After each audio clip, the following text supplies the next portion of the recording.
하나님 아버지 은혜를 감사합니다. 피곤한 시간이지만 또 우중이지만 우리의 발걸음을 이곳으로 인도하여 요한계시록 11장의 말씀을 살피게 하여 주시니 감사합니다. 귀한 말씀이 은혜가 되게 하시고 또 우리의 심령에 신앙의 불꽃이 타오르는 귀한 말씀이 되게 하시며 주님 오시는 날까지 교회의 사명을 다시 한번 붙잡고 기억하며 이 어둠의 세상 속에 휩쓸리지 않고 믿음 잘 지켜나가는 저희들 되게 하여 주옵소서. 감사드리옵고 예수님의 이름으로 기도하옵나이다. 아멘. 네, 오늘 내용은 이제 약간 교회가 상당히 좀 뭐라 그럴까요? 약간 전투적인 그리고 아주 파워풀한 그런 교회인데 이제 고난을 당하는 그런 내용인데 우리 한 절씩 한번 읽어보도록 하겠습니다. 요한계시록 11장 1절부터 10절까지입니다. 우리 한 절씩 교독하도록 하겠습니다. 화면을 바꿔주시면 감사하겠습니다. 네, 제가 먼저 읽겠습니다. 또 내게 지팡이 같은 갈대를 주며 말하기를 일어나서 하나님의 성전과 제단과 그 안에서 경배하는 자들을 측량하되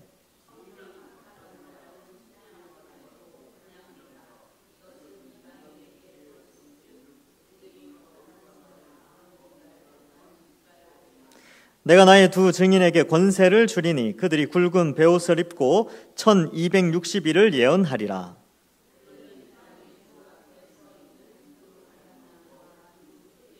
만일 누구든지 그들을 해하고자 하면 그들의 입에서 불이 나와서 그들의 원수를 삼켜버릴 것이요 누구든지 그들을 해하고자 하면 반드시 그와 같이 죽임을 당하리라. 그들이 권능을 가지고 하늘을 닫아 그 예언을 하는 날 동안 비가 오지 못하게 하고 또 권능을 가지고 물을 피로 변하게 하고 아무 때든지 원하는 대로 여러 가지 재앙으로 땅을 치리로다. 그들이 그 정언을 마칠 때에 무적행으로부터 올라오는 짐승이 그들과 더불어 전쟁을 일으켜 그들을 이기고 그들을 죽일 터인즉 성길에 있으리니 그 성은 영적으로 하면 소돔이라고도 하고 애굽이라고도 하니 곧 그들의 주께서 십자가에 못 박히신 곳이라. 백성들과 족속과 방언과 나라 중에서 사람들이 그 시체를 사흘 반 동안을 보며 무덤에 장사하지 못하게 하리로다. 이 두 선지자가 땅에 사는 자들을 괴롭게 한 고로 땅에 사는 자들이 그들의 죽음을 즐거워하고 기뻐하여 서로 예물을 보내리라 하더라. 아멘. 예, 오늘은 이 두 증인에 대해서 함께 좀 살펴보겠습니다. 요 이제 내용은 6번째 나팔과 7번째 나팔 사이에 막간으로 보여주는 건데, 지난주에는 이 사도 요한이 천사를 이렇게 이제 무지개가 있고 막 다리에 불과 얼굴에 해같이 빛나는 천사를 딱 만나서 어땠습니까? 그 천사가 맹세를 하죠. 반드시 이루어진다라고 하고 이제 하나님이 요한에게 야 가까이 가. 그러니까 가까이 가니까 두루마리를 줬어요. 그 두루마리 딱 먹으니까 어때요? 입에서는 엄청 달았죠. 근데 속에 딱 들어가서 소화시키는데 속이 막 시끄러운 거예요. 쓰고 막 그런 거 있죠. 그래서 우리가 말씀은 우리에게 참 달지만 그것을 실천하면 사실은 상당히 좀 고난에 임하는, 교회는 말씀을 달게 받고 세상에 나가서 말씀을 소화시키면서 말씀을 전할 때는 어려움이 있다라는 것을 우리에게 가르쳐 주는데, 오늘 내용도 마찬가지입니다. 그래서 교회가 어떠한 인물인가, 교회는 어떠한 존재인가를 우리에게 말씀해 주고 있습니다. 자, 1절에 보시면 이제 그런 내용이 나오죠. 1절에 보시면 또 내게 지팡이 같은 갈대를 주죠. 갈대를 주면 요거는 이제 척도하는 거예요. 지팡이 같은 갈대는 뭔가 자를 재는 거예요. 자를 재는 거. 주며 말하기를 일어나서 하나님의 성전과 제단과 그 안에 경배하는 자들을 측량하되, 이렇게 돼 있죠. 이게 치수를 잰다 이런 개념이 좀 있는데 실제로 이 측량하는 것은 구약 성경에도 이 성전을 측량하는 장면이 나와요. 에스겔 40장과 42장, 그리고 우리가 지금 오후 예배 때 살피고 있는 스가랴 2장에서도 성전을 측량하는 장면이 나오게 됩니다. 환상 가운데. 근데 이 성전 측량의 의미는요, 보호하고 안전을 확보하기 위함이에요. 그러니까 하나님께서 딱딱딱 치수를 재가지고 여기는 내 거야, 여기는 내가 보호할 거야 라는 의미가 있습니다. 그러니까 성전, 제단, 그 안에서 경배하는 자는 하나님이 지키신다는 것이죠. 자, 그런 의미가 있고, 신약시대에 넘어오면 신약시대의 성전은 누굽니까? 우리죠. 예수 그리스도를 모퉁이 돌로 하여 유대인과 이방인들이 함께 지어져 가잖아요. 우리가 성전이죠. 제단은 역시 우리가 제단이에요. 우리가 우리의 거룩한 삶을 통하여 하나님께 제사를 드리는 우리가 제단이 되고, 경배하는 자들 역시 우리가 됐지요. 그러니까 이 모든 것을 하나님이 지켜주신다라는 의미에서 측량한다라는 표현을 써요. 그러니까 우리는 측량되어진 자들입니다. 교회는 측량되어져서 하나님 것이라고 측정이 되어졌다라는 것이죠. 자, 그런 의미가 있고, 두 번째 2절에 보면 성전 바깥마당이라고 되어 있어요. 바깥마당. 여기는 측량하지 말고, 이게 측량하지 말라는 것은 뭐예요? 하나님의 보호에서 벗어나고 하나님의 백성에서 벗어나는 것이죠. 그냥들아 이것은 이방인에게 주었은즉 그들이 거룩한 성을 42달 동안 짓밟으리라. 이거 바깥마당인데, 바깥마당에 이방인들이 들어와서 42달 동안 뭔가 이제 괴롭히는 것이죠. 그래서 이들이 누구냐, 이 이방인들이 누구냐라고 했을 때 두 가지로 해석을 합니다. 두 가지는 다 동일한 특징을 가지고 있는데, 첫 번째는 교회 안의 불신자, 그리고 두 번째는 교회 밖의 불신자. 근데 둘 다 공통점은 불신자예요. 그러나 이들이 42달 기간 동안에 교회를 힘들게 할 것이다 라는 것을 의미하고 있습니다. 그래서 이 교회 안에 불신자 이런 개념도 있지만, 사실 교회 안에 있다가 떨어져 나간 이단들, 그죠? 세상의 교회를 박해하는 사람들 다 포함해서 되는 것이죠. 자, 여기 42달이라는 기간이 나오는데, 여러분 이 42달은요 계산을 해보면 3년 반입니다. 1년이 12달이죠. 3년은 36개월. 36개월 더하기 6 하면 42죠. 3년 반. 그래서 이거를 날로 계산하면 3절에 오면 1260일 이렇게 되는 거죠. 그래서 로마 달력으로 했을 때 1260일이 됩니다. 근데 이 숫자는 요한계시록에서는 상징의 숫자입니다. 상징수. 뭐냐 하면 그리스도의 초림과 재림 사이의 기간을 의미합니다. 자, 요 부분은 제가 다니엘서에 강의를 했어요. 다니엘서에 71회가 나와요. 71회. 70 곱하기 7, 490년 이렇게 되는데, 이 마지막 7년에 대한 설명이 나옵니다. 마지막 7년.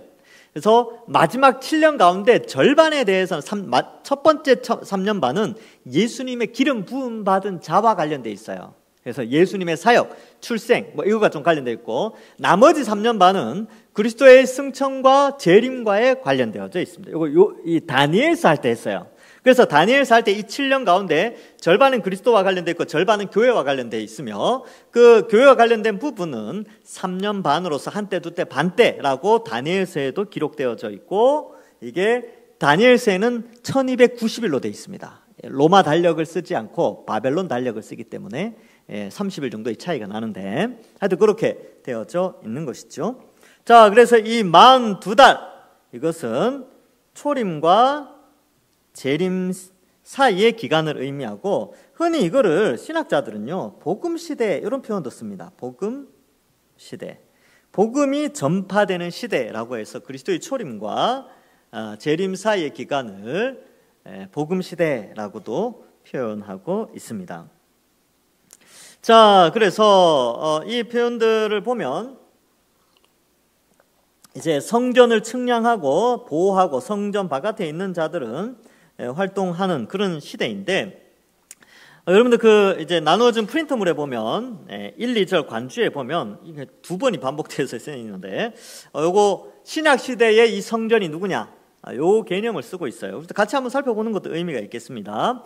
고린도전서 3장 16절에 보면 너희가 하나님의 성전인 것과 하나님의 성령이 너희 안에 계시는 것을 알지 못하느냐. 그래서 우리가 성전이죠. 그래서 우리를 측량하고 우리를 측정하여 보호하십니다. 고린도후서 6장 16절에도 하나님의 성전과 우상이 어찌 일치되리요, 우리는 살아계신 하나님의 성전이라 라고 말씀하고 있습니다. 베드로전서 2장 5절에도 어떻게 돼 있어요? 너희는 산돌같이 신령한 집으로 세워진다. 이 신령한 집이 뭡니까? 성전이죠. 그 뒤에 보면 신령한 제사를 드리죠. 제단, 이것과 연결되어져 있습니다. 에베소서 2장 21절 같이 읽어볼까요? 시작.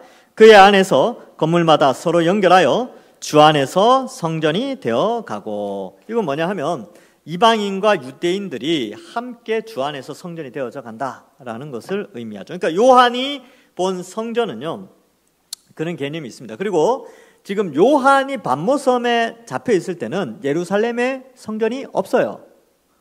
없을 때입니다. 왜? 티투스 장군에 의해서 다 무너져. AD 70년에 성전이 다 무너지거든요. 불타서.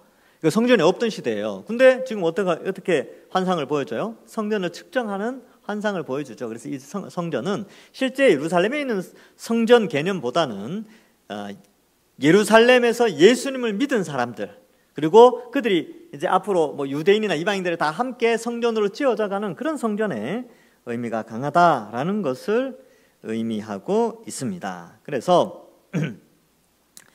있는데, 여기 보면 이제 여러분 이게 짓밟는다라고 42달 동안 짓밟는다라는 표현이 있죠. 그래서 이것을 42달은 사탄이 박해하는 기간으로, 그 기간 동안 하나님께서는 참 성도와 거짓 성도를 구별하신다, 이렇게 좀 해석을 하고 있습니다. 그래서 이 3년 반이 이제 어떻게 다니엘서의 마지막 7년의 절반 이렇게 해석하는 것과 함께 또 한 가지 해석은 뭐냐 하면요, 그 엘리야 시대 때의 3년 반의 가뭄의 시대와 또 연결시킵니다. 그래서 엘리야 시대 때 비가 오지 않아서 3년 혹은 3년 반 가까이를 고생을 하죠. 그 기간이 어떠냐면 이세벨이 하나님의 백성들을 박해하여 죽이던 기간입니다. 3년 반. 엘리야를 잡으러 다니던 기간이 있죠. 그러니까 엄청난 박해 가운데 3년 반이 지났어요. 3년 반 지나서 뭐 있습니까? 엘리야가 갈멜산에서 바알과 아세라 선지자 850명 불러놓고 다 죽여버리죠. 그래서 갈멜산 쪽에 가면 뭐 그런 게 있대요. 그 항구에 가면 엘리야가 칼을 딱 들고 있는 동상이 있대요. 근데 그 칼이 어떠냐면 칼이 휘었어. 850명 죽인다고 칼이 휘인 거죠. 진짜 그렇게 설명을 한대요. 저도 들었습니다. 그렇게 이제 동상이 그렇게 만들어져 있어요. 그러니까 이 갈멜산 밑에 그렇게 있는데, 이 뭐냐 하면 3년 반이 지나고 하나님의 심판이 임했다라는 것과 그 엘리야의 모티브를 여기서 또 가지고 오는 것이죠. 이 3년 반이 지나고 사탄이 최후 심판이 있기 때문에 그렇습니다. 자, 그래서 뭐 이런 게 있는데, 이 성전이 침략당한다, 성전이 공격을 당한다라는 개념은요, 다니엘서 8장, 스가랴 12장, 누가복음 21장에 나와요. 그래서 이 역사적으로 봤을 때 이 그 말라기에서부터 예수님 오실 때 사이의 중간에 그런 시대가 있었습니다. 안티오쿠스 4세라는 사람이 이제 위쪽에 셀리오쿠스 왕조에서 누가 내려와 가지고 그 제단을 막 더럽히고, 성전을 무너뜨리진 않았지만 하나님의 성전에서 돼지 제사 드리고 제우스 섬기고 막 그런 시절이 있었어요. 이게 성전이 완전히 짓밟힌 것처럼 그런 시대가 있었고, 그 다음에 바벨론 시대에 바벨론이 쳐들어와서 성전을 완전히 무너뜨린 적이 있었죠. 로마 시대 때 로마가 들어와서 성전을 무너뜨린 시대가 있었습니다. 근데 이 내용을 통하여서 지금 그걸 연상하게 하는 거예요. 하나님의 백성들이 짓밟히는 이러한 것을, 이 환상을 통하여서 예수님이 다시 오실 때까지 하나님의 택한 백성들이 상당히 어려움을 당하게 될 것이다. 실제로 역사 속에 기독교는 항상 박해의 대상이었습니다. 그래서 많이 오해도 받고 참된 신앙을 가진 자들은 많이 죽기도 했습니다. 우리나라에서도 마찬가지고요. 종교개혁이 일어난 후에 개혁주의 교회와 카톨릭 사이에 전쟁이 일어나서 여러분 수십만 명이 죽었어요. 우리는 이제 우리 역사에 좀 관심이 많은데, 유럽 역사를 보면 이 기독교인과 카톨릭 사람들 사이에 같은 민족인데 종교가 다르다는 이유로 전쟁을 했어요. 수십만 명이 죽었다니까요. 100몇 년 동안. 그리고 결혼식에 참석해 귀족들이 결혼하는데 결혼식 날 3,000명이 죽었어요. 그래서 파리의 세느강이 피로 물들었다라고 할 정도로 엄청나게 죽었습니다. 기독교 카톨릭 사이의 갈등 때문에. 그래서 수많은 순교자들이 참신앙을 가지려고 하다가 많이 죽었어요. 많은 어려움을 당했죠. 우리나라는 어떻습니까? 순교자 기념관에 가보면 300명 가까이가 이렇게 신앙 때문에 죽었어요. 예수님 믿는 것 때문에. 짧은 역사도, 우리나라는 기독교 역사가 길지 않아요. 140여 년밖에 안 되는데 그 가운데 300명 죽었으면 진짜 많이 죽은 겁니다. 그래서 이러한 이제 짓밟히는 역사가 있지요. 그러나 이렇게 짓밟히지만 하나님이 하나님의 백성들 지켜주십니다. 그래서 놀랍게 또 신앙, 이게 박해가 있으면 있을수록 기독교는 확장이 돼요. 예수 믿는 사람이 더 늘어난다니까요. 신기한 일이죠. 자, 보겠습니다. 자, 그래서 이제 내가 나의 두 증인을 세운다, 이런 표현이 나오죠. 그래서 이 두 증인은 여러분 여기 이제 프린트물에 보면 누가복음 10장에 보면 나오죠. 10장 1절. 이 두 증인이 누구냐? 보면 그 후에 주께서 따로 70인을 세우사 친히 가시려는 각 동네와 각 지역에 몇 명씩 보냈어요? 둘씩 앞서 보냈어요. 둘씩. 그러니까 둘씩 보내가지고 전도하게 한 거죠. 그래서 전도하는 사람을 둘씩 보냈어요. 두 증인의 사역, 그러면 이 교회가 복음 사역을 하는 겁니다. 그리고 그 뒤에 마가복음 6장 7절, 제가 이제 이거 칸을 띄워야 되는데 그렇게 못했는데, 마가복음 6장 7절에 보면 12제자를 부르사 둘씩 보내시며 라고 돼 있어요. 프린트물에 보시면. 그리고 신명기 17장 6절과 신명기 19장 15절에는 법정에서 2명의 증인 이상이 필요하다라는 것도 설명합니다. 그러니까 두 증인이라는 것은 예수 그리스도의 십자가 보혈, 부활 승천의 증인이요, 또 복음의 증인이요, 또 하나님의 법정 앞에서의 증인으로서의 역할을 감당하는 교회를 설명하고 있습니다. 그래서 두 증인이라는 표현은 상당히 상징적이고 이것은 교회를 의미합니다. 교회. 그래서 이 두 증인, 그래가지고 이렇게 이단들은 이 두 증인 중에 하나가 나야, 뭐 이렇게 설명하고, 또 한 사람은 이제 뭐 누구야, 뭐 이렇게 해가지고 막 자기들끼리 막 해요. 세상에, 우리나라에서 이거 막 이상하게 설명하는 사람들 많습니다. 근데 아니에요. 이 두 증인은 교회를 상징하는 것이고, 또 실제로 스가랴 4장에 보면 이와 관련된 내용들이 나옵니다. 여러분, 스가랴 4장에 여러분이 지금 본문 9절에 보시면 뭐가 나오냐 하면 그 뒤에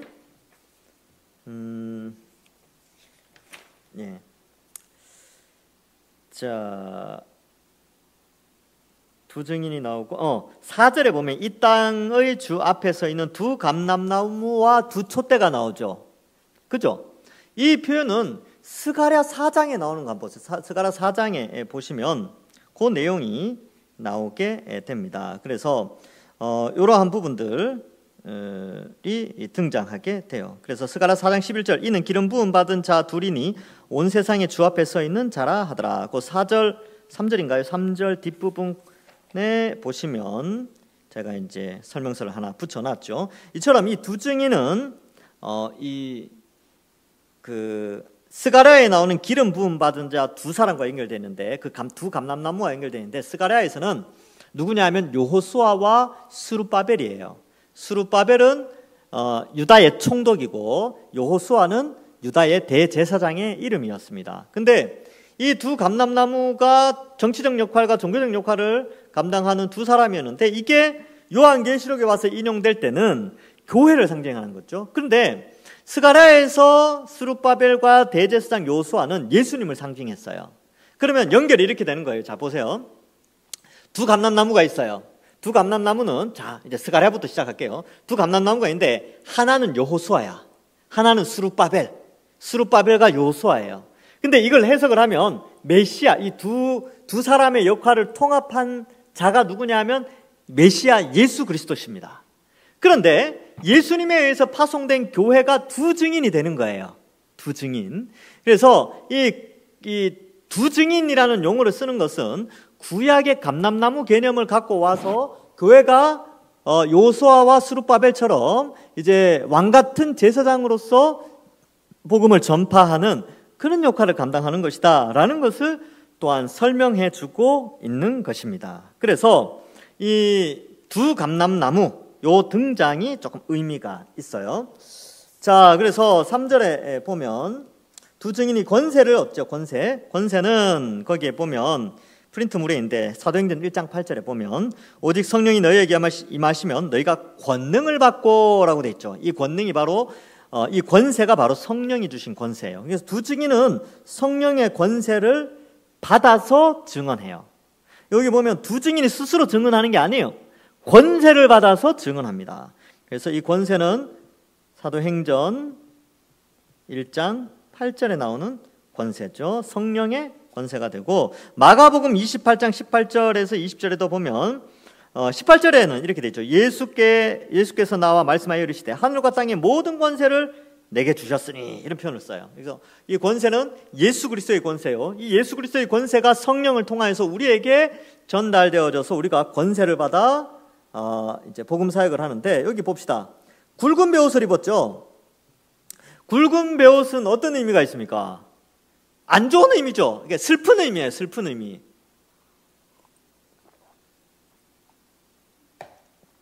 구약에서 굵은 베옷을 입는 것은 회개를 의미합니다.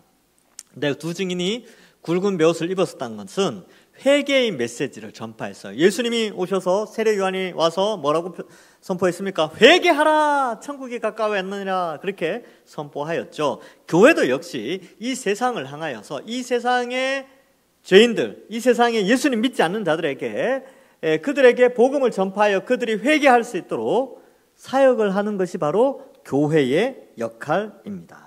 그래서 굵은 베옷을 입는 것이 교회의 모습이다. 그러니까 우리가 이거 잘 생각해 봐야 돼요. 회개해야 됩니다.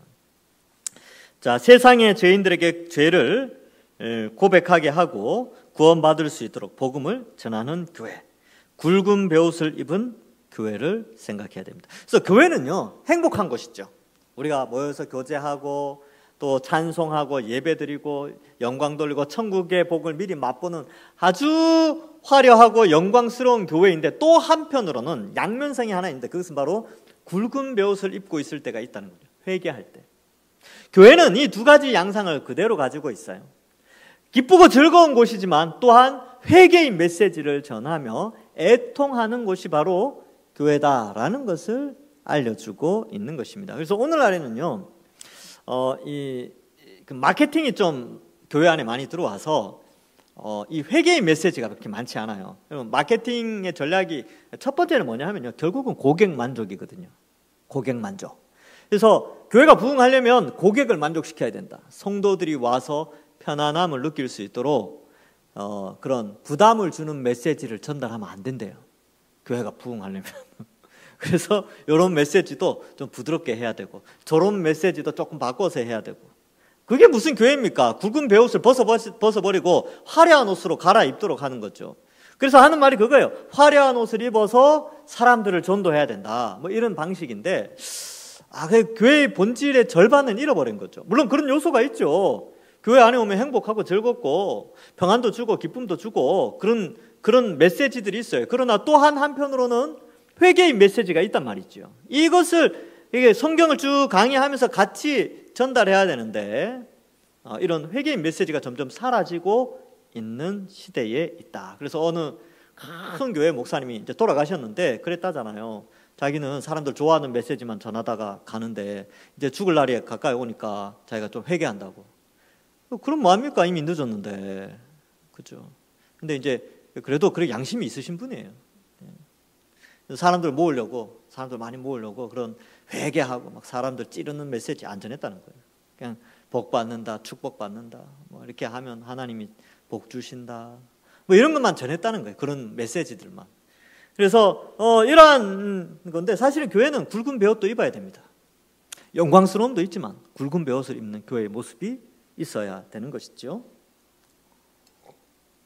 그래서 1260일, 1260일이 42달이고요 3년 반이 됩니다. 한때, 두때, 반때, 같은 의미죠. 자, 예언하리라. 그들이 이 땅에 주 앞에 서 있는 두 감람나무와 두 촛대. 여러분, 이 촛대는 앞에 1장에서 나왔죠. 촛대는 교회라고 그랬죠. 교회. 이미 교회라고 되어 있기 때문에 두 촛대 이런 개념이면 교회를 이제 두 개의 촛대니까 교회가 두 개 이런 개념보다는 어쨌든 교회 전체 교회를 상징하는 그런 모습이고, 두 감람나무 역시 구약 시대 때는 요수아와 스룹바벨, 그것이 예수 그리스도를 상징했다면 이제 예수 그리스도를 통하여 파송되어진 교회를 두 감람나무라고 표현하고 있습니다. 자, 그래서 회개하는 것이 중요하다. 자, 거기 이제 1260일에 관해서는 다니엘서 그 프린트물에 보면 그 위에 마태복음 11장 21절에는 배옷에 대해서 설명하죠. 화 있을진저 고라시나 쭉 되어 있고 두로와 시돈에 행하였더라면 그들이 벌써 배옷을 입고 제에 앉아 회개하였으리라. 이 내용이 나오고 그 밑에 다니엘서는 1260일과 관련된 1290일이 나오고 있는 것이죠. 그러니까 이러한 숫자들과 이런 내용들이요, 요한계시록은 구약을 알지 못하면 그 의미를 제대로 해석할 수가 없어요. 그러니까 구약을 바탕으로 요한계시록이 해석이 되어져야 합니다. 이단들은 뭘 바탕으로 해석하는 줄 아세요? 교주의 살아온 생을 통하여서 요한계시록을 해석해요. 그래서 이 두 증인은 그 교주와 누구다. 그리고 1260일은 3년 반인데 우리 교주가 3년 반 동안 뭐 어디 가 있었는데 그때 뭐 어려움을 당했다. 그래서 뭐 감옥에 갇히잖아요. 그러니까 우리 보통 교주들이 다 감옥 한 번씩 갔다 오거든요. 그게 다 3년 반 고난의 때다. 뭐 이렇게 교주의 역사를 통해서 막 해석하는데 그게 다 이단들입니다. 이단들이에요. 예. 교주들 감옥 간 거 보면 다 뭐 횡령하고 뭐 간음죄로 들어가고 뭐 또 뭐 그런 걸로 다 들어갔다 나오는데 그걸 또 이렇게 포장을 해요. 예, 하여튼 그런 거 보면 참. 자, 어쨌든 뭐 이렇게 됩니다. 자, 5절에 보면 만일 누구든지 그들을 해하고자 하면, 그들은 교회죠. 그들의 입에서 불이 나와서, 입에서 불이 나와요. 어우, 무섭지 않습니까? 입에서 불이 나와요. 불이 나와서 그들의 원수를 삼켜버린다. 그러면 입에 불이 뭐냐? 여러분 그 5절 관련 성과 한번 보세요. 같이 읽어볼까요? 예레미야 5장 14절 시작. 그러므로 만군의 하나님 여호와께서 이와 같이 말씀하시리라. 너희가 이 말을 하였은즉 볼지어다. 내가 네 입에 있는 나의 말을 불이 되게 하고 이 백성을 나무가 되게 하여 불사르리라. 예레미야에게 그냥 네 입에 나는 하나의 메시지는 불되게 해서 막 백성들 다 태워버리겠다. 비유적인 표현이지만 그렇게 표현하고 있죠. 그러니까 이 증인의 입에서 나가는 예언의 메시지, 말씀의 메시지들은요, 불과 같다는 거예요. 사람을 태워요. 그래서 이러한 불의 개념을 우리가 가지고 있어야 됩니다. 여러분, 이 강단에서 목회자가 설교를 하잖아요. 이게 불을 뿜는 거예요. 불을 뿜는 거예요. 그리고 여러분들이 나가서 주변에 있는 사람들에게 야, 교회 한번 가자, 예수님 믿자 하는 그 작은 목소리가 그들에게는 불과 같은 거예요. 하나님 보실 때는 불을 뿜는 거예요. 그 메시지는 정말 우리가 볼 때는 별거 아닌 것 같잖아요. 뭐 몇 마디 했네. 이제 전도지 주면서 예수님 믿으세요라고 하는데 이게 하나님이 보실 때는, 하나님 평가하실 때는 그게 불을 뿜는 거예요. 그래서 우리 입에서 불이 나간다. 그래서 특히 목회자들 같은 경우는 훨씬 이 부분에 있어서 신경을 많이 써야 됐죠. 불이 제대로 잘 나갈 수 있도록. 그래서 그렇습니다. 라이터 불이 아니고 화염 방사기가 되어서 나가서 사람의 심령을 태우고 악한 죄악들을 태워버리는 그런 역사가 일어나야 되는 것이죠. 근데 교회가 이 일을 해야 됩니다. 교회가.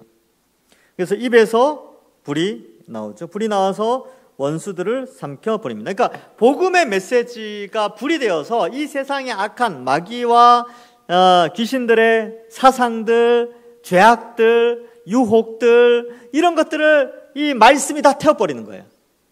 교회가 이런 일을 하는 것이죠. 이 사역이 빛과 소금의 역할을 하는 사역입니다. 교회가 복음을 전파하면서 이 세상의 대적들, 악한 세력들과 싸워 그들을 이기게 되는 것이죠. 그래서 원수를 삼켜버리는 불, 말씀이죠. 말씀. 하나님의 말씀이 모든 악한 것들을 태워버립니다. 그래서 교회의 중심에는요, 말씀이 있어야 돼요. 그래서 성도들이 말씀을 읽어야 되고 말씀을 잘 배워야 됩니다. 그래서 교회가 교회다워지고 기초가 든든히 세워질 때 교회는 작은 유혹과 시련이 들어와도 흔들리지 않습니다. 그래서 말씀에 제대로 서 있지 않으면요, 작은 것이 들어오면 크게 흔들려요. 이게 안타까운 일이죠. 그래서 말씀을 든든히 해야 된다. 그래서 원수를 삼키죠. 누구든지 그를 해하고자 하면, 그들을, 교회를 해하고자 하면 반드시 그와 같이 죽임을 당하리라. 그와 같이라고 했는데 불같이 이런 뜻이에요. 불과 같이 죽임을 당하게 됩니다. 그래서 교회를 없애려고, 여러분 2000년 동안 교회를 없애려고 얼마나 많은 세력들이 노력했는 줄 아십니까? 못 없앴어요. 안 없어졌어요. 오히려 더 예수 믿는 사람들은 늘어만 갔습니다. 그래서 베트남에서, 저도 이게 들었는데, 베트남이 공산화가 되었죠. 공산화된 지 얼마 되지는 않은데 뭐 역사가 길지는 않죠. 근데 이제 베트남이 국제사회에 나가서 먹고 살기 위해서 WTO라는 국제 무슨 뭐 경제연합 무슨 기구에 가입하려고 하니까 거기서 조건을 걸었어요. 너희들 종교 자유 없지 않냐? 너희 공산국가라서 종교 자유 없으니까 종교 자유를 이렇게 이제 국가에서 인정을 하면 가입시켜 주겠다. 이거 먹고 살아야 되니까. 그래서 WTO 가입을 위해서 베트남이 종교의 자유를 허락했어요. 근데 왜 자신 있게 허락했냐면 이미 기독교인들이나 뭐 불교나 이런 다 없어진 줄 알았어요. 왜? 핍박이 워낙 심했기 때문에 그 신앙이 끊어진 줄 알았어요. 그래서 종교 자유 딱 했는데 이걸 웬걸 사람들이 막 벌떼같이 모이드는 거예요. 그때 신앙을 지킨 사람들이 막 있는 거죠. 근데 거기도 갈등이 좀 있어요. 그 신앙을 지켜낸 사람들과 나중에 이제 교회를 떠났다가 다시 온 사람들 사이 갈등이 조금 있대요. 우리나라 옛날에 뭐 신사 참배하고 안 하고 막 그것 때문에 갈등이 있었던 것처럼 뭐 그런 게 좀 있긴 한데. 이게 공산주의가 들어와가지고 막 기독교를 박해하고 막 못 모이게 하고 막 그랬는데 나중에 모이라 그러니까 엄청나게 모이는 거예요. 그래서 저도 단기 선교 가서 들었습니다. 그런 일도 있고 뭐 우상 숭배하는 뭐 그런 데도 있지만 하여튼 그렇게 이제 해하고자 했지만 오히려 없앨 수 없는 오히려 더 확장되는 그런 가운데 있습니다. 제가 옛날에 갈 때 뭐 1%도 안 된다 그랬는데 지금 한 1% 넘었어요. 베트남 기독교인 숫자가. 거기 이제 불교가 많고 또 이상한 잡신들도 많이 섬기고 그렇더라고요. 일본도 지금 1%, 2%가 되려나? 정말 얼마 안 돼요. 일본도 온갖 잡신을 섬기죠. 근데 일본이 옛날에 우리보다 훨씬 기독교인 수가 많았습니다. 2차 대전 후에 순식간에 사라졌죠. 없어졌어요. 그래서 베트남은 채찍이었다면 이 일본은 당근으로 망쳤어요. 이게 뭐냐 하면 이제 교회 안에서 편안하게 해주고 말씀 교육 이런 것보다 뭐 문화 교육, 뭐 댄스 교육, 뭐 이런 교육들 교회 안에서 막 했어요. 그러니까 왜냐하면 전쟁 패전국의 아픔을 달래주기 위해서 교회가 그 역할을 한 거죠. 사회적인 역할을 했는데 문제는 이제 말씀 교육을 안 시켜가지고 기독교인들이 막 순식간에 다 떠나버렸어요. 뭐 저도 전에 들었습니다. 옛날에 수업 시간에 들은 이야기입니다. 그렇지만 어쨌든 박해로 그들을 없앨 수 없어요. 기독교는 없앨 수 없습니다. 자, 6절. 그들이 권능을 가지고 하늘을 닫아 예언하는 날 동안 이 권능이 또 나오죠. 하나님이 교회에 권능을 주셨어요. 여러분 우리 교회가 뭐 별거 아닌 것처럼 보여도 여러분 진짜 하나님 보실 때 엄청난 성령의 능력을 가진 그런 공동체입니다. 하늘을 닫아 그 예언을 하는 날 동안 비가 오지 못하게 하고 이거 어디서 본 것 같지 않습니까? 누가 이랬어요? 누가? 하나님 누구를 통해서? 엘리야를 통해서 이 일을 하셨죠. 지금 교회가 엘리야와 같은 사역을 감당하는 선지자의 사역을 감당하게 되고 자, 또 보세요. 또 권능을 가지죠. 물을 피로 변하게 하고 이건 누굽니까? 모세잖아요. 모세. 그러니까 교회는요. 엘리야와 모세의 사역을 감당하는 공동체예요. 하나님이 엘리야와 모세같이 예수 그리스도를 믿는 교회 공동체에게 권능을 부어주셨습니다. 엄청난 능력이죠. 그리고 여러 재앙으로 땅을 치리로다. 그러니까 이 6절의 표현은 비유적인 표현으로 교회가 엘리야와 모세와 같은 권능을 가진 자들이 있기 때문에 복음을 전하는 데 있어서 하나님의 말씀을 전하는 데 있어서 위축될 필요가 없다라는 것을 우리에게 말씀해 주고 있습니다. 그리고 우리 스스로도요. 여러분 교회는 이 시대에 엘리야와 모세와 같은 역할을 해야 돼요. 그래서 이 두 사람의 공통점이 있지요. 어떤 공통점이 있습니까? 엘리야는 아합과 이세벨 시대, 북이스라엘 최악의 상황 속에서 이 아합과 이세벨 시대에 엄청난 우상 숭배가 있을 때에 그 권력에 맞서서 하나님의 뜻을 전했던 사람이 엘리야예요. 그러니까 얼마나 힘들었습니까, 엘리야가. 그래서 로뎀나무 아래서 나 죽여달라고 하나님 나 이제 일 다 했으니까 저 좀 데려가십시오. 그렇게 할 정도로 또 죽음의 위협을 느꼈죠. 이세벨이 이제 작정하고 자기 권력과 군사력을 동원해서 엘리야를 죽이려고 하잖아요. 그러니까 그 순식간에 그 엄청난 갈멜살 전투의 승리 가운데서도 순식간에 공포감이 찾아와서 시내산으로 도망가게 됐지요. 그 다음에 이제 모세는 어떻습니까? 모세는 지중해 연안의 당대 최고의 제국, 강력한 나라였던 이집트의 바로를 상대로 저항하고 부딪혔던 사람이에요. 그러니까 엘리야와 모세의 공통점은 강력한, 세상의 강력한 왕권 가운데, 왕권과 권력 앞에서도 하나님의 말씀을 전달했다는 거예요. 전달했죠. 근데 이게 교회의 사명이라는 겁니다. 여러분, 이 시대가 얼마나 강합니까? 이 시대, 이 그리스도인들 얼마나 억눌러요. 우리 이 시대의 문화는 내가 기독교인이다라는 걸 드러내는 순간 상당히 불편하게 만드는, 그러니까 이제 기독교인들이 불편해지게 만드는, 그래서 위축되게 만드는 그런 시대예요. 우리를 잡아 죽이진 않죠. 여러분, 예수 믿는다고 감옥에 가두고 그러진 않아요. 그런데 예수 믿는 것을 드러내면 상당히 삶에 피곤한 일이 생깁니다. 그런 시대예요. 근데 교회는 모세와 엘리야처럼 그런 권력들, 우리를 약화시키려고 하는 그런 권력들 앞에서 하나님의 말씀을 전해야 됩니다. 그리스도인의 삶을 살아내야 되는 것이지요. 그래서 이러한 부분들을 좀 생각해 볼 필요가 있습니다. 그래서 이러한 부분들을 우리가 고민을 좀 해야 돼요. 이런 거. 그래서 고민을 하고, 나는 이 엘리야와 모세와 같이 말씀을 잘 전하는가? 그걸 생각해 봐야 됩니다. 이 시대에. 그리고 이게 이제 신앙의 사적 영역에서 공적 영역으로 가야 되는 교회의 사명을 보여주고 있어요. 지금 잘 보세요. 모세나 엘리야는요, 자신이 하나님이 택한 도구였죠.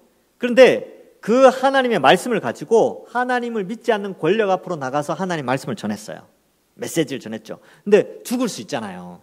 여러분, 바로에게 대항한다고요? 이거는 죽음을 걸고 하는 겁니다. 엘리야는 아합과 이세벨에게 이야기를 하잖아요. 죽음을 거는 거예요. 갈멜산에서 뭐 이렇게 제사 지내는 거, 그거 실패하면 죽는 거예요. 엘리야 혼자 죽습니다. 그런데 어땠습니까? 하나님이 엘리야와 함께 하시고 승리케 하셨죠. 그리고 오히려 엘리야가 사람들과 함께 바알과 아세라 선지자 다 죽이잖아요. 그래서 이러한 엄청난 일이 일어나게 되는데, 교회는 바로 그래야 된다는 것이죠. 이 권력 앞에서, 이 세상 앞에서 교회가 수그러들면 안 됩니다. 그래서 여러분들이 이제 취해야 될 자세는 뭐냐면, 주변 사람들이 여러분들이 그리스도인임을 알아야 돼요. 이거 숨기면 안 됩니다. 이거 숨기면 모세와 엘리야의 역할을 못해요. 그래서 이 역할을 감당하고, 또 교회는 이 지역사회 속에서 복음을 계속 전해야 됩니다. 어떠한 방식으로든지 휴지를 나눠주면서, 전도지를 나눠주면서 복음을 계속 전해야 되고요. 전도 집회를 통해서 어쨌든 주변 사람들 어쨌든 한두 명이라도 데리고 오려고 하고, 어떻게 쓰는지 복음을 들을 수 있는 기회를 전해주도록 애를 써야 하는 것입니다. 그래서 이게 우리의 큰 사명이죠. 그러니까 우리가 그 일을 감당해야 됩니다. 그래서 지금 주일마다 전도지 들고 가는데 그거 힘들어 하시면 안 돼요. 그거 힘들죠. 사실 힘들긴 해요. 힘듭니다. 근데 모세와 엘리야를 생각하시면서 나가셔야 돼요. 그러한 것들이 이제 불을 뿜는 것이고, 이 사역을 감당하는 것이지요. 그래서 권능을 가졌어요. 이 권능을 포기하면 안 됩니다. 전도하러 나가는 거 포기하시면 안 돼요. 내가 그리스도임을 믿고 내 주변 사람들에게 예수님 믿으라고 하는 걸 포기하시면 안 됩니다. 그래서 어느 날 항상 나 예수 안 믿어. 오늘 또 안 믿겠구나. 또 그래도 해야지 하고 딱 했는데 한번 가볼까? 이런 날이 온다니까요. 왜? 우리의 메시지에는 불이 있으니까, 권능이 있으니까 하나님의 때에 하나님 백성들을 불러주십니다. 자, 7절 이하 봅시다. 그들이 증언을 마칠 때에 무저갱으로부터 올라오는 짐승, 이 무저갱이라는 것은 심연, 아주 깊은 아비소스 프레아스라고 해가지고 수직 통로, 그러니까 끝이 없는 터널, 이런 수직 통로라고 생각하시면 돼요. 근데 거기에서 짐승이 올라옵니다. 짐승이 왜 올라오느냐? 이 두 증인과 싸우기 위해서 올라오게 됩니다. 이것도 상징적인 표현인데, 교회와 싸우는 어떤 대상이 등장하는데 얘가 보통 애가 아니구나.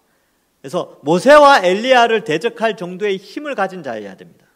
그러니까 그러한 자는 그냥 잔챙이들이 올라오면 안 돼. 이게 이제 이 무저갱에서 뭐 메뚜기 정도나 뭐 이런 것들이 딱 올라와서는 절대로 상대가 안 되는 거예요. 왜? 모세와 엘리야의 권능을 가지고 있거든요. 그러니까 이거는 이 교회를 상대하기 위해서는 강력한 어떤 존재가 대적자로 올라오게 됐죠. 그가 바로 짐승, 무저갱에서 올라오는 짐승. 나중에 이제 12장에 가면 또 다른 부류가 나와요. 이렇게 이제 바다에서 올라오는 짐승, 육지에서 올라오는 짐승이 또 따로 있거든요. 근데 여기 이제 이 짐승들이 이 짐승과 더불어서 전쟁을 일으키고 그들이 두 증인이에요. 이 짐승이 이겨요. 그리고 그들을 죽이게 된다. 이게 실제적으로 완전한 생명을 빼앗는다기보다는 죽임을 당했을 정도로 아주 강력하게 교회를 말살하는 그러한 일을 이 짐승이 한다는 거예요. 그래서 이 교회의 시체가 큰 성 길가에 있으리니 그 성은 영적으로 하면 소돔이라고 하고 애굽이라고도 하니 곧 그들의 주께서 십자가에 못 박히신 곳이라. 이 표현도 좀 의미가 있어요. 소돔, 애굽, 십자가에 못 박히신 곳. 이건 다 예루살렘이거든요. 예수님이 예루살렘에 못 박히셨죠. 근데 예루살렘의 상징성이 뭐냐면 하나님을 대적했던 곳입니다. 성자 하나님을 십자가에 못 박았던 곳, 하나님을 거부했던 곳이 결국 그 거룩한 땅이었던 예루살렘이 하나님을 반역했던 장소가 되고, 애국과 소돔, 이것도 다 하나님의 반역의 장소이지요. 그래서 이 세상 가운데 교회가 마치 이 정도면 교회는 끝났다라고 말할 정도로 큰 박해가 주어지게 됩니다. 자, 그래서 이 두 증인을 이긴 짐승이 등장하고, 우리가 생각해 볼 땐 그렇죠. 이 두 증인이 권능을 가지고 엘리야와 모세처럼 불을 뿜고 그죠? 하늘을 닫아서 비도 그치게 하고 강물을 피로 변하기도 하는, 그러면 짐승이 올라와도 당연히 이길 거라고 생각하잖아요. 근데 놀랍게 짐승이 이겨버려. 그리고 두 증인은 죽게 됩니다. 그래서 교회가 아주 이거 이제 해석을 그렇게 하면, 이 세상의 강력한 권세로 인하여 교회가 현격하게 약화되어질 때가 있다는 것을 설명하고 있습니다. 자, 이렇게 이제 해석이 되어 있어요. 능력이 뛰어남에도, 두 증인의 능력이 뛰어남에도 불구하고 짐승은 그들을 삼키게 된다. 즉, 복음보다 더 강력히 사람들을 사로잡고 복음을 훼손시키며 영혼 구원을 막게 된다는 것이다. 그렇죠. 이 시대의 문명을 한번 보세요. 문화. 예수 그리스도의 십자가 복음보다 사람들을 더 많이 현혹할 수 있는 매력이 있는 것이 이 시대의 문화예요. 그래서 아주 강력한 힘이에요. 강력한 힘. 교회를 떠나게 만드는 강력한 힘이 이 시대 가운데 있어요. 청소년들, 청년들, 교회를 떠나가게 하는 것, 아주 강력한 이론들이 있죠. 진화론. 그 다음에 이 사회의 향락 문화, 중독되는 것, 게임, 이런 거 있잖아요. 이런 것들로 말미암아 하나님 나라나 성경에 대한 지식에 대한 접근을 막고 아예 채널들을 막아버리죠. 안타까운 일입니다. 또 어때요? 성공주의. 그래서 이 시대에 살아남기 위해서는 이렇게 해야 된다. 그런 것들 있잖아요. 그러니까 이러한 이 생존 경쟁에 빠져들게 하는. 그러니까 우리는 원래 하나님의 은혜로 살아가거든요. 우리의 생존은 그냥 은혜로 살아가는 거예요. 내가 누군가를 짓밟고 일어서서 생존하는 게 아니고, 내가 누구를 타 넘고 생존하는 게 아니고, 우리는 그냥 하나님이 배치시키신 위치에서 은혜로 살아가는 거예요. 은혜로 살아가는 거라니까요. 근데 이 시대는 자꾸 그걸 떠나게 하는 거죠. 그러니까 청년들이나 청소년들이 교회를 떠난 이유가 이 생존 경쟁에서 살아남으려니까 공부해야 되죠. 직장 나가야 되죠. 직장 나가서 또 눈치 봐야 되죠. 또 어떻습니까? 대학생들은 교수 눈치 봐야 되고, 성적 잘 따야 되니까 어때요? 주일날 빠지고, 중간고사, 기말고사 시험 때문에 빠지고. 왜? 그게 내 인생을 책임져 준다고 생각하니까. 그게 내 생존과 연결되어 있다고 생각하니까. 직장인들은 어떻습니까? 우리 사장이 내 생존과 직결된다고 생각하는 거죠. 그러니까 이러한 관점들을 자꾸 하다 보면 하나님의 은혜의 원리를 다 놓쳐버리는데, 이게 이 짐승의 전략이에요. 이런 것들이 이런 세상의 유혹들이 강해지면 강해질수록 교회는 현격하게 약화되어지게 됩니다. 그래서 상당 부분이죠. 유럽 교회가 다 죽었다고 이야기를 하죠. 저는 이제 유럽 교회 보면 여기 두 증인의 죽은 모습이 아닐까 이런 생각도 좀 들어요. 유럽 교회가 이 말씀 교육을 시키지 않았어요. 말씀 교육을 제대로 시키지 않고 과학 교육을 시켰어요. 이상한 과학 교육. 그러니까 이상한 진화론 이런 걸 교회 갖고 들어오고, 뭐 하나님이 진화시키게 했다 이런 거 막 갖고 들어오고 막 그러면서 뭐 성경 66권 가운데 하나님의 말씀도 있다 이런 말도 하고, 하나님 말씀이거든요. 근데 다는 아닌데 일부 하나님 말씀이 있고 나머지는 그냥 사람이 만든 거야. 이런 것들이 유럽에 막 퍼졌어요. 누가 옵니까? 누가 교회를 와요? 그런 것들을 이 짐승이, 여기 나오는 이 짐승이 막 그런 걸 퍼뜨리는 거예요. 그러니까 교회가 마치 죽은 자와 같이. 지금 유럽 교회 가면요, 할머니들밖에 없어요.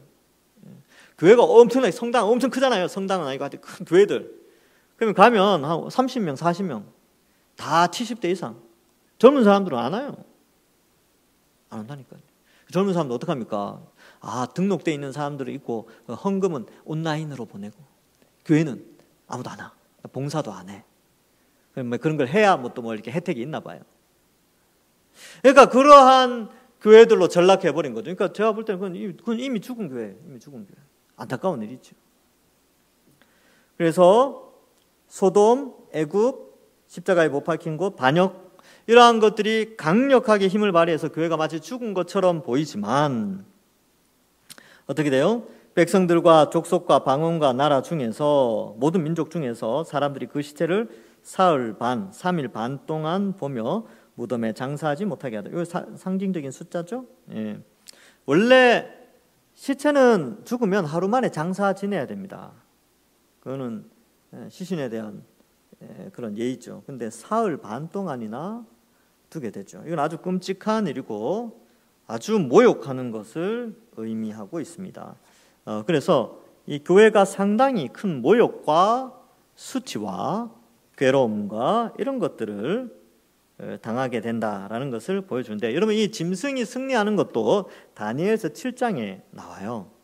다니엘서 7장 21절, 여러분 그 9절에는 없는데 이런 내용이 나옵니다. 내가 본즉 이 뿔이 성도들과 더불어 싸워 그들을 이겼더니, 이런 표현을 써요. 제가 이 다니엘서 강의할 때 이 뿔을 가진 짐승에 대해서 설명할 때 성도들을 이긴 것이 바로 이 고난, 성도들이 죽은 것과 같은 그런 고난에 임하게 된다라는 것으로 제가 설교를 한 기억이 있습니다. 그래서 죽음의 기간이 고난의 기간과 같아요. 여기 보면 고난의 기간이 뭐예요? 42달, 한때, 두때, 반때, 1260일 있죠. 근데 여기는 사흘 반이잖아요. 이 사흘 반은 하루, 이틀, 3일 반, 한때, 두때, 반때, 요 개념이 같아요. 그런데 잘 봐요. 메시지를 강력하게 전하고 엘리야와 모세와 같은 권능은 3년 반이라는 의미로 나타나요. 그러나 죽음과 고난은 3일 반이라는 의미로 축소되어집니다. 요거는 이제 실제 기간을 의미하는 게 그러니까 이제 실제로 긴 복음 뭐 이런 개념이 아니고 그런 개념으로 접근하기보다는 복음의 능력은 이렇게 강력하지만 고난은 짧다라는 것을 설명해 주고 있는 거예요. 고난은 별거 아니다. 고난은 견딜만 하다. 그리고 교회의 사명은 길다라는 것을 설명해 준다는 거예요. 그래서 이 묵시록에서 이 묵시 문학에서 이런 숫자들이 가진 개념들을 좀 잘 이해해야 돼요. 같은 의미인데 뭐 한때, 두때, 반때, 뭐 3년 반이라는 용어를 썼다가 또 한 곳에서는 3일 반이라는 용어를 썼다는 것은 복음의 능력은 길고 고난은 짧다라는 것을 상징적으로 독자들에게 알려주는 것을 의미하게 됩니다. 자, 그래서 그렇게 좀 이해를 하시면 되겠습니다. 그래서 여러분 이 요한계시를 읽었던 아시아의 7교회들이 이걸 읽으면서 무슨 생각했어요? 야, 이 복음의 능력을 나타내는 것은 이렇게 우리가 모세와 엘리야 같이 열심히 선포하고 고난은 죽음과 같은 이 큰 고난은 3일 반밖에 안 되는구나 라고 생각한다는 거예요. 그러면 어떻게 하겠어요? 견디자, 참자, 인내하자 이렇게 가는 거예요. 자, 그래서 동안 보면 이제 무덤에 장사하지 못하게 하리라. 그러니까 그만큼 아주 비참하게 교회가 상당히 비참한 모습으로 보여지게 되는 것이지요. 자, 그래서 교회가 소멸되고 미약해지고 점점 세상 가운데서 그 모습이 사라져 가는 것을 의미한다. 제가 책에 찾아보니까 그렇게 표현하고 있습니다. 무덤에 장사되지 못한다라는 것도 뭐 그런 내용들인데 이것은 마치 전쟁 가운데 적군이 이기고 적군의 장수의 목을 잘라 성벽에 그 시체와 함께 걸어두며 승리를 즐기는 모습과 흡사하지만 그러나 이 기간은 짧다. 자, 10절에 보면 이 두 선지자가 땅에 사는 자들을 괴롭게 한 거로 땅에 사는 자들이 그들의 죽음을 즐거워하고 기뻐하며 서로 예물을 보내죠. 그래서 이 두 선지자, 두 증인을 두 선지자라고 또 표현을 하고 있습니다. 그래서 교회는 선지자적 사명도 있어요. 선지자는요, 왕과 백성을 두려워하지 않고 하나님 말씀을 전했습니다. 그래서 때로는 두들겨 맞기도 하고, 뭐 예레미야 같은 경우는 뭐 친구들한테 두들겨 맞고 감옥에 갇히죠. 그래서 예레미야 20장 9절에 보면 예레미야가 그 말해요. 나 이거 안 할란다. 진짜 그런다니까요. 내가 다시는 여호와의 말씀을 선포하지 않겠다 라고 했더니만 내 마음이 불붙는 것 같아서 내가 견딜 수가 없도다. 그 고백이 나와요. 나 이거 싫다. 나 이거 너무 싫었어. 힘들다. 나 이거 이제 안 할란다 라고 하는데 하나님이 그 마음에 불을 주시는 거죠. 야, 그래도 너 해야지. 그 마음에 불 붙는 거예요. 그래서 또 두들겨 맞고도 나가서 또 전하고 하나님 말씀 전하고, 예레미야한테 거짓 선지자라는 누명도 씌우고 막 그랬었어요. 그 이제 예레미야 읽어보면 참 그래요. 야, 한 사람의 고뇌 이런 것도 다 느껴지거든요. 근데 이 두 선지자가 하여튼 그렇게 했어요. 막 괴롭게 했어요. 땅을 막 괴롭게 하니까 이 죽은 거 보고 막 세상이 막 즐거워요. 야, 이 교회 별거 아니네. 교회 뭐 대단한 것 같더니만 이제 별거 아니구나 이렇게 생각을 한다는 것이죠. 그래서 어떻게 보면 이제 뭐 이런 것들을 볼 때 우리가 이러한 세상적 관점에서 볼 때는 세상이 엄청 커 보이고 위대해 보이는 순간이 있다는 거예요. 근데 세상이 엄청 크고 그 힘은 강력해 보이는 그건 굉장히 짧은 순간에 불과하다. 그래서 여러분 이 세상에 눈에 보이는 세력들이 굉장히 짧다. 이 인간의 역사는 굉장히 짧고 순식간에 없어진다라는 것을 깨닫는 것이 은혜예요. 은혜. 영혼의 관점, 영원한 하나님 나라 관점을 가질 수 있다는 것은 하나님의 은혜입니다. 인류 역사는 6,000년밖에 안 돼요. 그리고 한번 리셋이 됐거든요. BC 주님 오시기 전에 한 2,500년 전쯤에 노아 홍수가 있었기 때문에 한번 리셋이 되었고, 또 이제까지 오는데 인간들은 하나님을 거부하니까, 하나님 창조를 거부하니까 뭐 46억 년이 됐다, 뭐 3억 년이 됐다, 뭐 2억 년이 됐다, 뭐 그런 말을 하는데, 하여튼 뭐 그건 인간들의 생각이죠. 제가 나중에 또 다른 것도 있는데 하여튼 그렇습니다. 근데 세상은 위대하고 커 보이죠. 뭐 진화론 엄청 커 보여요. 경제, 돈, 뭐 황금 이런 것들이 엄청 크게 일하죠. 요즘 뭐 주식 뭐 이야기 많이 해요. 주식 뭐 또 뭐가 있습니까? 뭐 관세 뭐 그 뭔지 모르겠 하여튼 그런 거 막 경제가 세계 경제가 막 위기에 처했다 막 대단해 보이죠. 여러분 이거 얼마 안 갑니다. 주님 재림하시면 이런 모든 것이 다 사라져요. 아주 짧게. 그 가운데 이제 우리가 좀 고난은 당하죠. 예수 믿는 사람들은 조금 어렵긴 해요. 신앙 지키려고 하면 쉽지 않습니다. 근데 어때요? 짧은 기간이다. 주님 오시는 날 우리가 살아있을 때 오시면 진짜 짧은 거고, 또 우리 인생이 또 짧잖아요. 감사하게도 우리가 100년밖에 못 살아요. 그러니까 100년만 살면 주님 만나는 거죠. 제가 옛날에 집사람한테 그렇게 이야기했어요. 집이 지금도 그렇지만 집도 없지만, 여보 우리가 한 30번 이사하면 주님 만날 것 같다. 그러니까 한번 이사할 때마다 이제 20 몇 번 남았지, 이제 곧 주님 만나. 이번에 또 이사하면서 이제 우리 몇 번 남았지? 글쎄 뭐 그런 이야기 했었어요. 그러니까 제가 왜 이야기를 자꾸 하냐면 곧 만난다네. 곧. 인생이 짧다. 여러분 정말 짧지 않습니까? 벌써 이제 곧 10월 달이에요. 저는 지금 내년 준비하고 있습니다. 내년 계획 잡고 있어요.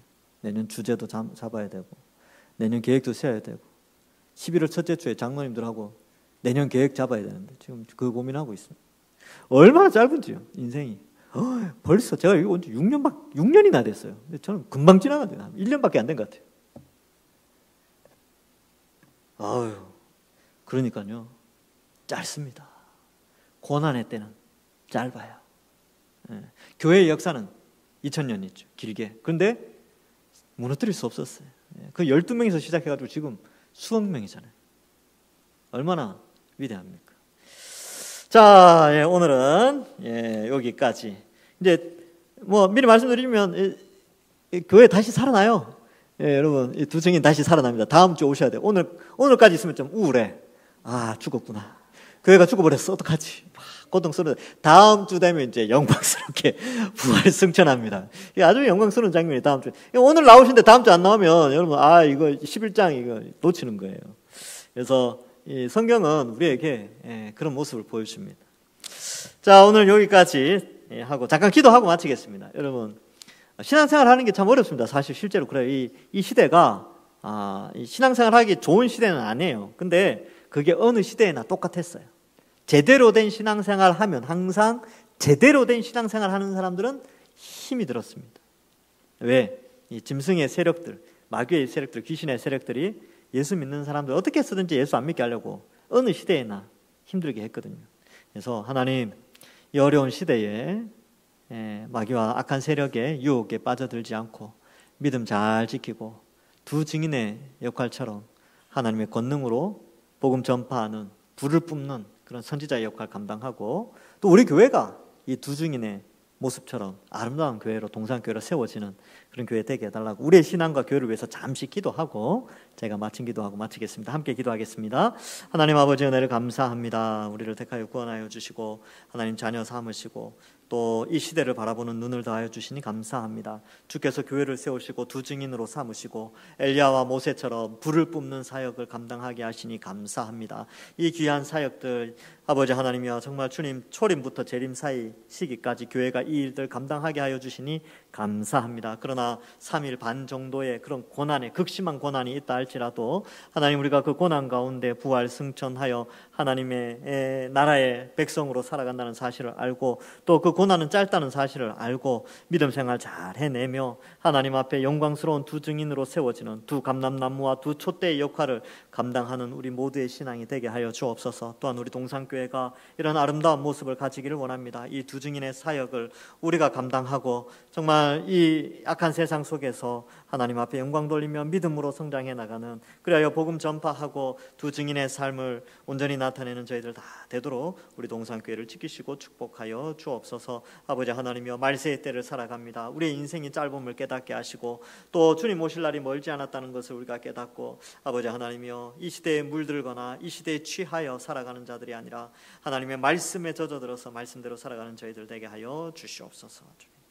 하나님 감사합니다. 이 악한 시대 속에서 우리를 택하여 모세와 같이 엘리야와 같이 두 증인으로 삼으시고 복음 전파하며 복음 시대를 살아가게 하여 주시니 감사합니다. 때로는 죽음에 이르는 것과 같은 그런 고난의 때도, 그 고난의 바다도 지나갈 때가 있지만 그럴 때마다 주께서 우리를 돌보시고 지켜주셔서 주의 몸된 교회를 지키시고 우리 성도들 지키시며 완전하게 보호하여 주옵소서. 이 악한 시대 가운데 물들지 않게 하시고 성경적 가치관으로 신앙 굳게 붙잡고 살아가는 저희들 다 되게 하여 주옵소서. 감사드리옵고 예수님의 이름으로 기도하옵나이다. 아멘. 수고하셨습니다.